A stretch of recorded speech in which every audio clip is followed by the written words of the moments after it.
Ja, altså nu er det evaluering, det er ikke terapi længere.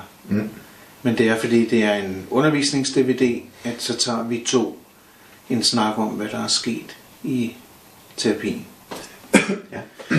Og der vil jeg så lægge ud med at spørge om det terapeutiske rum, hvordan du føler, at du blev mødt i starten af terapien. Og der vil jeg sætte spørgsmålet, jeg som terapeut, mødte jeg dig, hvor du var? Ja, fuldstændig. Jeg kan altså godt lige komme med en detalje omkring rummet. Der var et eller andet med, at vi vist nok var lidt tættere end de 90 cm på hinanden, fordi du var også nødt til at rykke stolen lige lidt tilbage. Og det kunne jeg godt mærke lige det, du satte dig, men så rykkede du også stolen tilbage, og så passede det.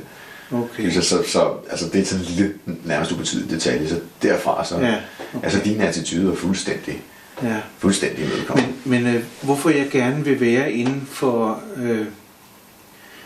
denne her afstand af 90 cm, det er fordi, at i min verden, der handler det jo om mindfulness-attitude som en påvirkende faktor. Og hvis jeg sad længere væk, så ville jeg jo ikke kunne påvirke dig med en attitude. Lige præcis. Det vil sige, at jeg skal jo gå så tæt, uden at være i kontakt med dig som overhovedet muligt. Og det er jo noget, jeg sidder med. Om at hvis jeg ikke kan gøre det, jamen så vil jeg ikke kunne komme til at skabe en rytme ind i din relation. For jeg tror på, at det har noget med afstand at gøre til hvor du er, der i sidste ende gør et eller andet. Præcis. Og derfor prøver jeg selvfølgelig at være så tæt som muligt. Der er nogen, der mener, at de vil have det bedre ved at sidde 2 meter fra dig, eller sådan noget, men det er jeg altså ikke tilhænger af. Så derfor er jeg tæt hele tiden. Ja. Og det var også, du har også været i den rigtige benhørige afstand. Det var kun en detalje om, at der var noget med knæene, der ville stå sammen, hvis ikke du havde, og den ville jo være, hvis ikke du havde flyttet stolen, så havde jeg flyttet det forkert. Men det har været helt i orden derefter. Så jeg følte mig fuldstændig mødt som med attituden, som jeg synes. Altså, der er ikke noget, der har ikke været noget, hvor jeg følte, at du med dit kropssprog eller nærhed var grænseoverskridende eller provokerende eller irriterende som sådan med, altså, du gik ikke ind i mit personlige rum på nogen måde, men forholdt dig til det lige på grænsen til det sådan. Okay. Det synes jeg helt klart. Altså for mig passer de 90 cm fuldstændig, altså. Ja, du har ventet dig lidt til det. Det kan man også sige, ja. Ja, fordi det er en vurdering fra min side. Hvad gør jeg i det her aspekt omkring det terapeutiske rum? Rykker jeg tæt, eller rykker jeg ikke tæt? Ikke? Og der fastholder jeg, at de undersøgelser, man har lavet, det siger, at den optimale afstand, det er 90 cm. Og det har man så gjort ud fra nogle forsøgspersoner, hvor man har set det udefra. Og det, man har set udefra, det er, at de 2 mennesker, der sidder, de opleves som i bedre kontakt, hvis de har omkring 90 cm i øjenafstand. Og man kan så tro på det eller lade være.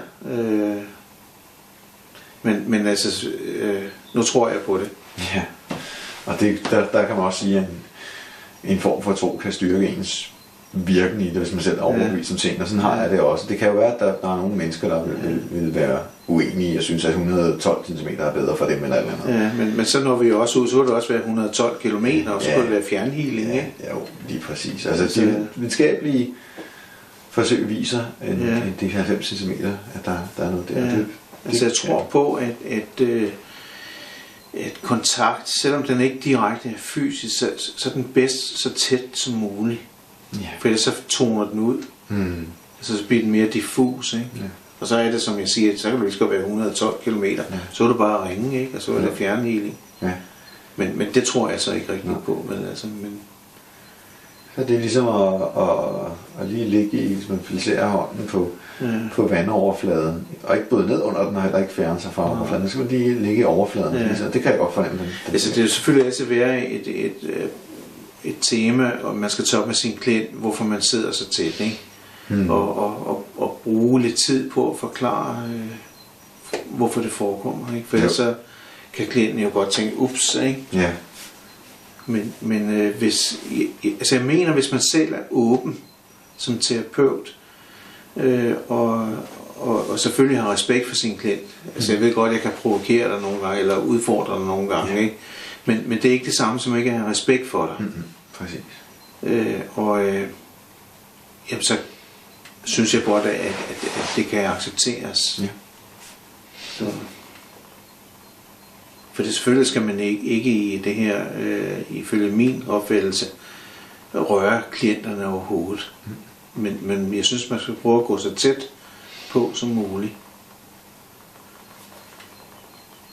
Det var lidt om det terapeutiske rum lige i starten der. Ja. Hvis vi til at sige lidt om terapien. Ja. Du startede med at fortælle mig, at du var træt.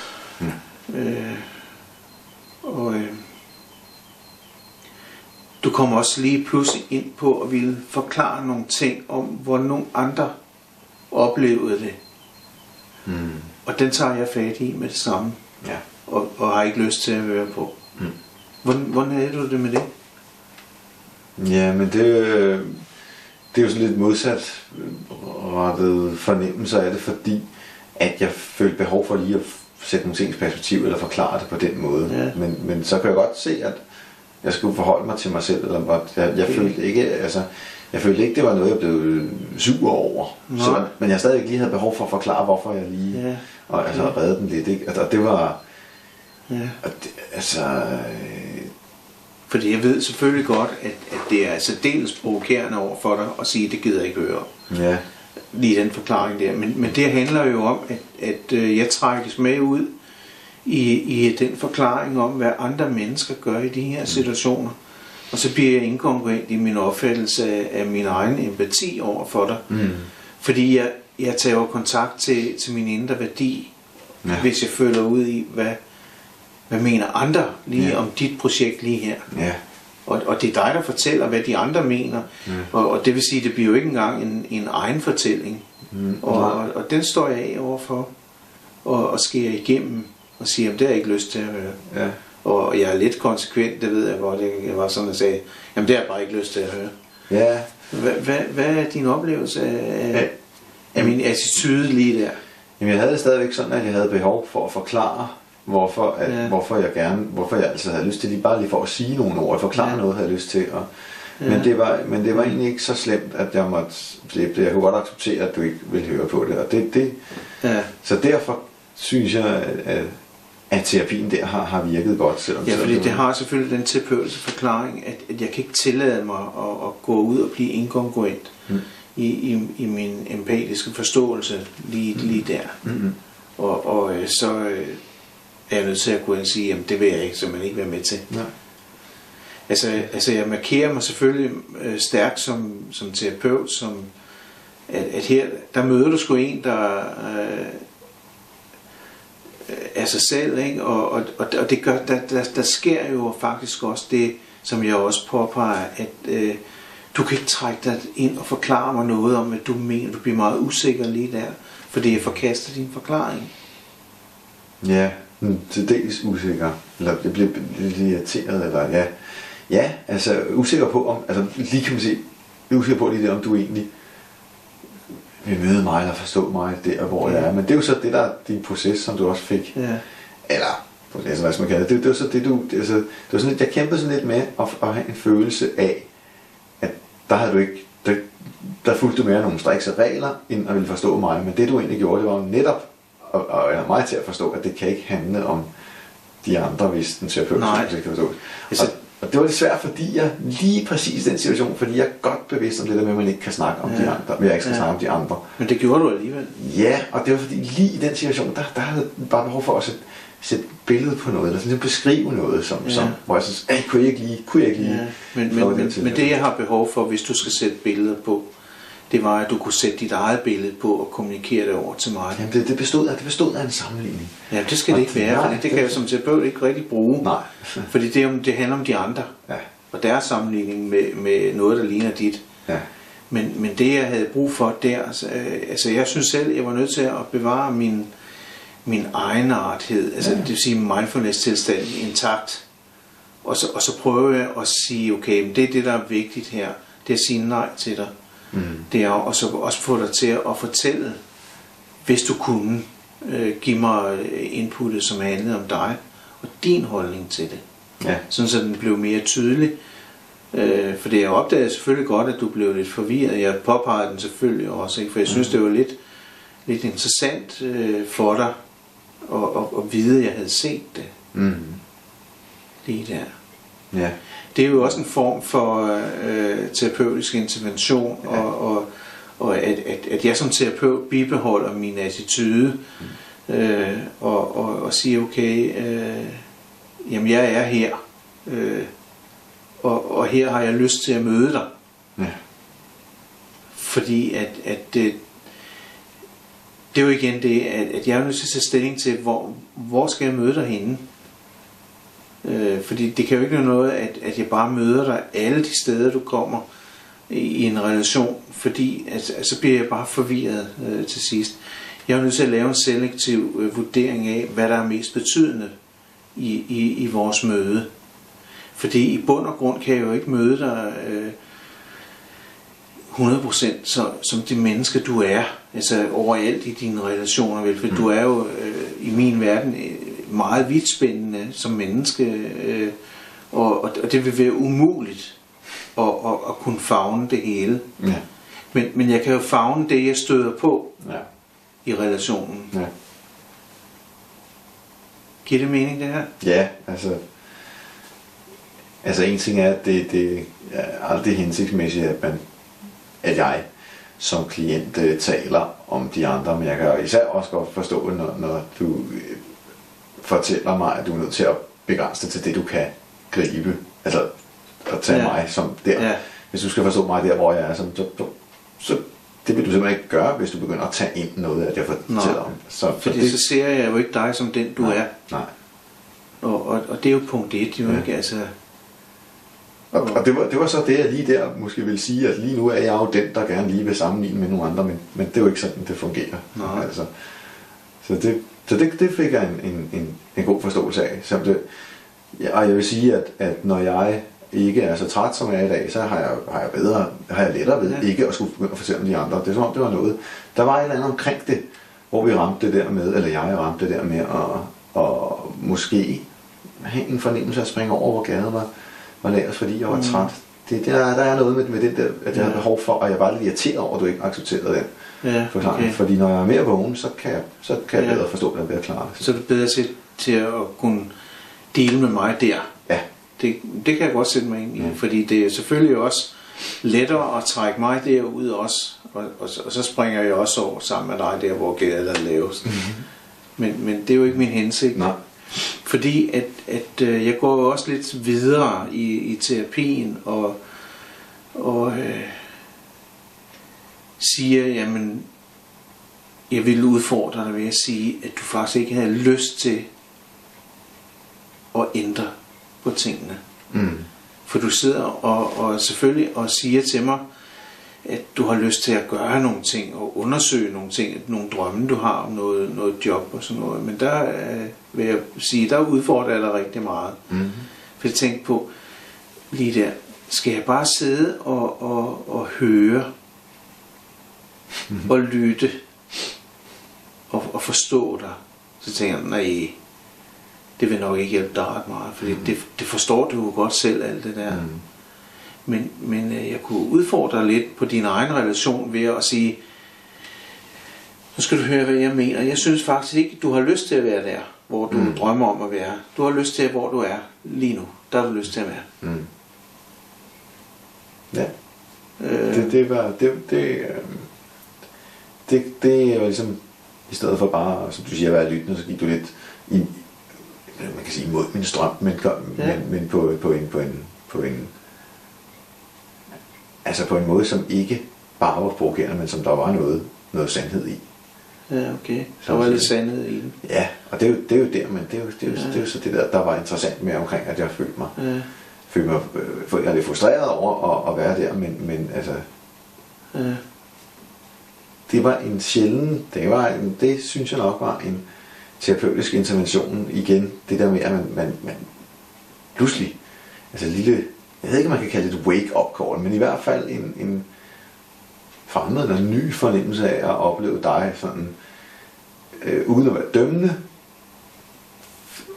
har for det er som om, at du ikke dømmer og siger, du er jo der, men ligesom alligevel udfordrer og tager det sådan meget sådan, jamen det er da der, hvor du er det ikke? Jo, altså det er jo sådan lidt af et paradoks, kan man sige, at jeg sidder og hører på en drøm, der siger, at jeg skal være et andet sted, fordi jeg har lyst til at få noget andet.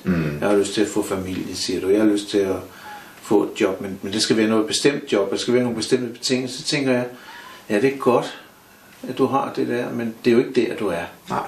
Og så tænker jeg på, hvor møder jeg dig henne der, hvor du har lyst til at drømme dig ind, eller møder jeg dig ude på, hvor realiteterne de støder sammen. Og det tænker jeg på, at det er måske bedre at sige, jamen det er fint nok, du har de drømme der, men du er altså her. Og så det er til umiddelbart det, jeg har mest lyst til i virkeligheden. En dominerende lyst i forhold til det der med, fordi det andet er egentlig bare noget, jeg snakker om. Ja. Altså, og det er jo egentlig lidt pudsigt, at du selv siger det er en dominerende lyst. Ja.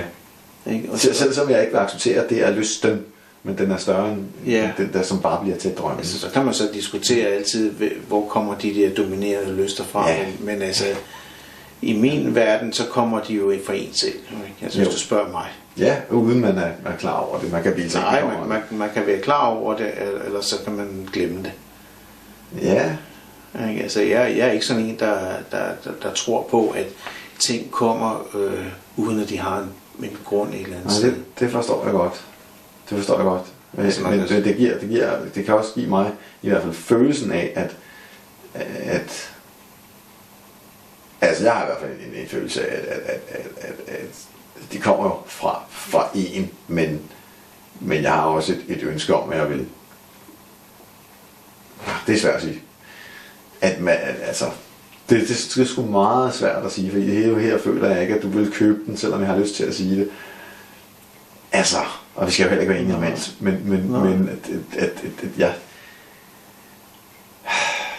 men jeg vil, okay, jeg kan i hvert fald sige sådan, jeg vil i hvert fald ønske, at jeg i hvert fald ønske, at jeg ikke havde de problemer her. Ja, det kan jeg godt sætte mig ind i, men det er jo heller ikke et spørgsmål, om du skal være enig med mig. Nej, det var bare for, at jeg skulle forklare det. Ja, altså, fordi du bruger meget tid på at opnå en form for forståelse med mig. Det jeg synes der er vigtigt, det jeg synes der er vigtigt at forstå i processen, det er at du bliver anerkendt derude, og det er klart. Og om jeg kan forstå dig eller ej, det er jo en mindre sag i det. Fordi jeg har selvfølgelig mine holdninger, men dem kan jeg jo ikke have med ude i din anerkendelse eller behov for anerkendelse. Men det var simpelthen også bare lige for at infekte det der med, at jeg har en holdning til, hvor lyst kommer fra. For du siger jo også, at derude følte du dig, at det var varmt at være, at det var ikke ubehageligt, at jeg lige pludselig sagde, at du er her. Nej, det var det med, at måske mere anerkendelsen, der var en varme. Men det kan også være, at jeg var der. Altså det vil sige, at få empatien med, og i og med, at du bliver anerkendt, så får du også en empatisk kommunikation med mig. Ja. Og så kan man så sige, jamen, hvor bruger jeg min mindfulness-attitude som værdisætter her? Og der kan jeg så gå ind og sige, jamen den bruger jeg på den måde, at lige omkring det der udfordrer jeg en masse gange på, at jamen, jeg tror ikke på, at du skal det der. Vel? Altså det vil sige, at jeg laver mig modsat af din drøm. Altså jeg ved jo ikke, om det er det rigtige for dig, vel, men jeg reagerer på det, du siger, og så tænker jeg på, jamen hvis du forventede ild, så skal du have vand. Hvis du forventer bjerge, så får du hav, ikke? Altså du får ikke det, hvor jeg siger, det skal du også gøre. Nej, præcis. Altså jeg spiller paradoks op for dig hele tiden med min attitude. Selvfølgelig er anerkendelsen og den empatiske kommunikation med dig okay, og så bruger jeg min attitude der, ved at mærke mig selv og bruge den der som en værdisætter. Det her tror jeg også som terapeut, at man i situationen, hvor jeg anerkender dig og har en empatisk kommunikation med dig, kan påvirke dig med den her mindfulness-attitude på tværs af fysisk grænse. Det vil sige, at hvis du tror, at kommunikationen har en retning, så kan jeg jo lave i min verden en bølge med min mindfulness-attitude, som går på tværs af fysiske normer eller love. Ja. Og det kan være svært nogle gange at forstå, men det er i min verden en realitet til at kunne udøve det her. Ja. Det kan jeg godt forstå. Og det handlede jo så også om, at jeg så, jeg ved ikke, man kan sige, ender med, befinder mig et sted, hvor jeg så også selv kan se, at lige her nu, er det åbenbart, eller højst sandsynligt, der jeg har det bedst. Der er jeg alligevel ikke lyst til at være der, hvor jeg drømmer mig hen. Nej. Ikke sådan lige her og nu. Nej. Altså, så det er jo også der, konflikten opstår med, altså, ja, der er nogle ting, der ryger ind over, så jeg føler, at det er et forkert sted at være, men det er det måske i virkeligheden ikke. Men jeg fik i hvert fald en forståelse for, at altså, din accept af jer, så det der gav varmen, ligesom. Ja, fordi som terapeut er det jo også svært, og nu er det jo oplevelsesorienteret det her. Det vil sige, at jeg har jo ikke fra A, og så skal du til B. Ja, præcis. Og fordi jeg ved jo ikke reelt, hvor B er. Nej. Og det gør, at der er noget usikkerhedsfaktor i det. Men jeg er jo nødt til at se på, jamen, hvad er det, du reagerer på, og så er jeg nødt til at tage den der. Ja. Og så prøve hele tiden at mærke ind i mig selv, hvad sker der lige her, og hvad sidder jeg med selv. Fordi det handler i bund og grund, lige i den situation, vi er om, at jeg mærker hele tiden min egen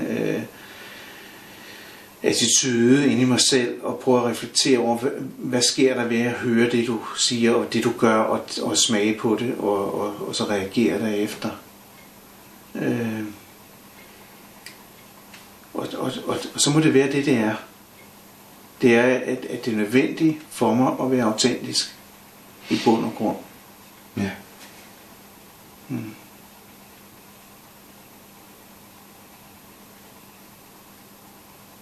Er der ellers noget, du vil sige om det her?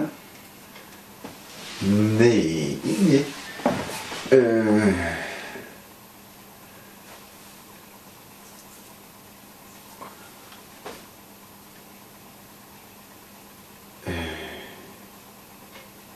Ikke andet end nu er jeg blevet træt igen. Nu er du blevet træt igen? Ja, det må man sige. Okay. Er det sket lige nu i vores samtale her? Ja, i evalueringen. Okay. Hvad Pudsigt nok. Okay, så bliver du træt i evalueringen. Ja. Det var egentlig meget interessant, synes jeg, at den her terapi brød lidt med trætheden, fik mig til at arbejde med noget, der, okay. Altså, hvor jeg har også kunne opleve det omvendt. Jeg blev ikke så træt med, at jeg skulle forholde mig til noget i terapien, men her var det lidt omvendt.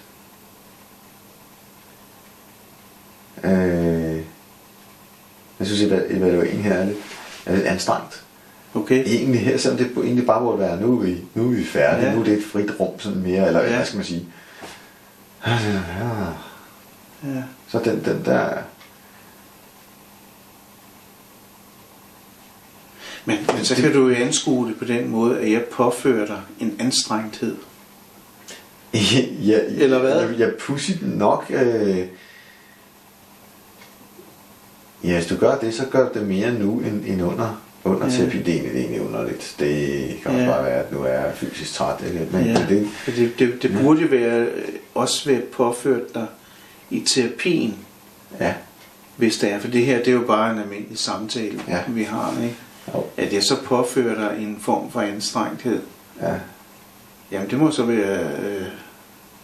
Jamen det virker som et tegn på, at terapien handler om at acceptere og fortælle mig, at jeg er der, hvor jeg er. Ja. Og nu er jeg igen der,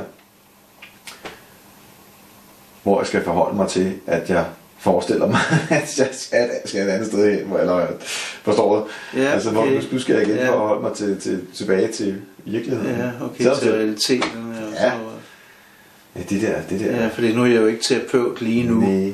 Det vil sige, at jeg går jo ikke ind og laver en anerkendelse af dit ståsted, eller din relation. Ja. Eller jeg kommunikerer jo selvfølgelig så godt jeg nu kan, ikke godt? Men det er jo ikke en terapi, hvor jeg involverer en mindfulness-attitude som værdisætter og som spejlingsobjekt. Og derfor så bliver du selvfølgelig lidt mere ladt alene her, hvor det er bare en almindelig samtale, for så står du igen med det, der gør dig træt af. Jo. Det er min forklaring i hvert fald. Ja, det synes jeg også. Ja. Eller så har jeg bare behov for en middagslur. Eller en blanding. Ja. det er jo sådan en anden rent fysisk ting, ikke? Jo. Ja. Så det var en fornemmelse af, at nu evaluerer vi jo terapien, og den synes jeg virkede lige der. Den løser ikke mit liv, eller det jeg går og synes var et problem, men den virkede i hvert fald. Og så... Hvis jeg lige må afbryde dig lidt. Jeg kunne godt tænke mig at vide, hvordan du opfattede mig som terapeut i vores terapi. Ja. Jamen, som en, der ikke var bange for der ikke var bange for at sige sin mening af, hvordan du nu opfatter den her og nu relation af det, jeg siger. Så du var ikke bange for at sige det, men samtidig var der heller ikke noget sådan pres i, eller noget med, at synes jeg, at nu skal du ind og sige, sådan her er det. Altså det der kom med et eller andet med, som kom fra dig, om at den der lidt provokerende udfordring om, at nu var jeg, at du mener altså, at jeg har det bedst der, hvor jeg forestiller mig, at jeg ikke skulle være eller andet. Det virkede ikke som noget, der skulle presses ned over mig. Det var egentlig noget, som din mindfulness-attitude hjalp mig til at forstå, at det var ikke, jeg følte ikke den der med, hvis man har en dagligdags diskussion med nogen, der skal overbevise en om sin sandhed, som jo altid bare bliver to meninger. Det føltes som noget, der var rigtigt, og ikke noget hvor du tænkte, nu er klokken gået, nu skal jeg også lige give ham en løsning. Altså, sådan var det overhovedet ikke. Så fik du nogen løsning fra mig? Nej, men jeg fik en erkendelse af, at der er noget rigtigt i, at jeg ikke har lyst til de ting, jeg drømmer om, i forhold til, hvor jeg er her nu. Ja. Altså, så der er ikke, der er ikke nogen løsning, men en erkendelse af, at det er altså tiden, jeg må se an mere. Jeg kan ikke forsere mig selv så meget, fordi det er sådan en erkendelse af, at det måske et hvert menneskes skæbne er jo, kommer jo fra ens lyster, og når man nogle gange er inkongruent, så er det jo fordi, man bilder sig ind, man har lyst til noget andet, som man måske, som ikke er en. Som ikke er ens oprindelige sind, eller hvad det hedder. Så fik mig til at erkende noget, uden at komme med en løsning. Ja. Det er jo nok også bedst. Ja. Altså uden at jeg skal sidde og antage, hvad der er godt for dig, ikke? For det, altså, jeg tager jo chancen og udfordrer dig på at sige, jamen du har det altså godt her. Og jeg synes ikke, at du har lyst til at være et andet sted. Nej. Altså det er jo en kæmpe udfordring.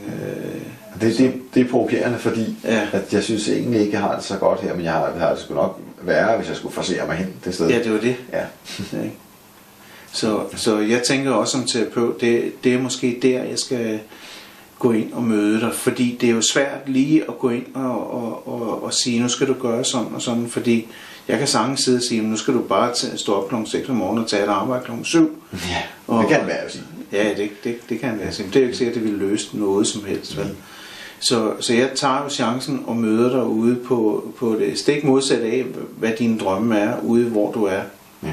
Og så håber, at der er anerkendelse, empati og mindful attitude til at kunne på et eller andet plan kunne påvirke dig.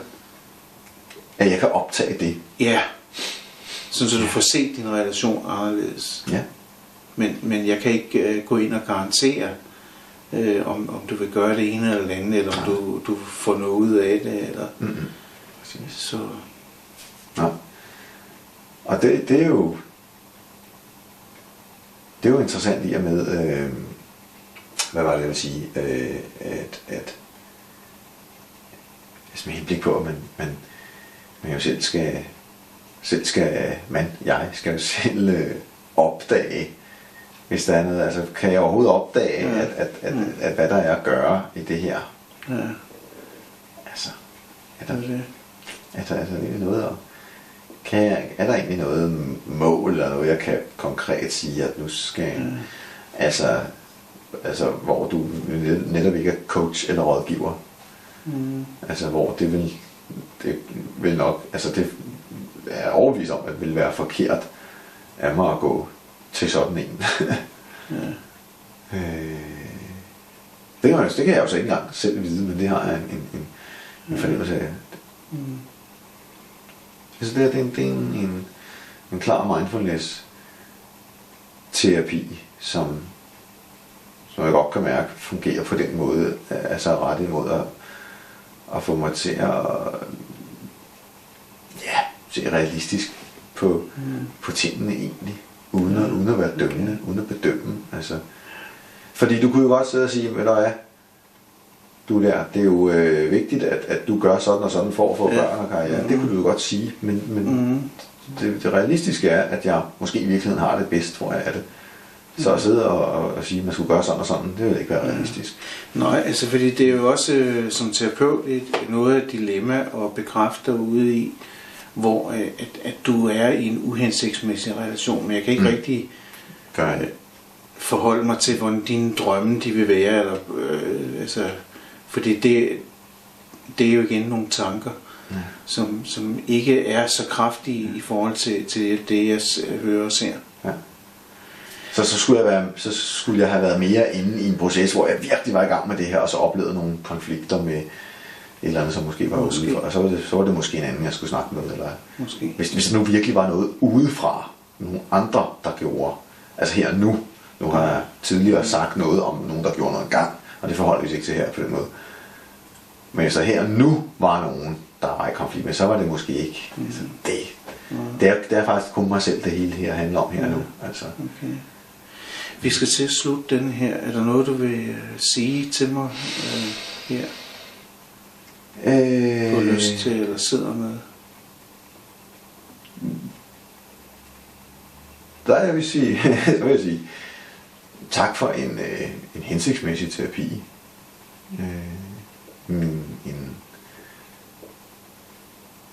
God. Er den så god, eller andet? Nej, ikke umiddelbart ud over det. Sådan. Kan vi slutte den her? Ja. Tak skal du have. Tak.